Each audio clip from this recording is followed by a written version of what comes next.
தினம் ஒரு தியானம். உன் கிரியைக்கு பலன் உண்டென்று கர்த்தர் சொல்லுகிறார். எரேமியா தீர்க்கதரிசியின் புஸ்தகம் அதிகாரம் 31 வசனம் 16. மனுஷருக்கு அவனவன் கிரியைக்கு தக்கதாக பலனளிக்கும் ஆண்டவர். மனுஷகுமாரன் தம்முடைய பிதாவின் மகிமை பொருந்தினவராய் தம்முடைய தூதரோடும் கூட வருவார். அப்பொழுது அவனவன் கிரியைக்கு தக்கதாக அவனவனுக்கு பலனளிப்பார். உங்கள் கைகளை நெகிழ விடாமல் திடன் கொள்ளுங்கள்.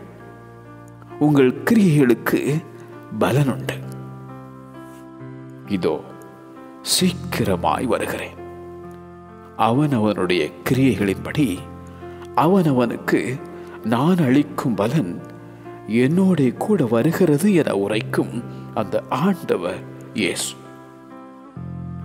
மனம் திரும்பி ஆதியில் செய்த கிரியைகளை நீ செய்வாயாக. உன் கிரியைக்கு பலன் உண்டென்று கர்த்தர் சொல்லுகிறார். உன் கிரியைக்கு பலன் உண்டென்று கர்த்தர் சொல்லுகிறார். ஆமென்.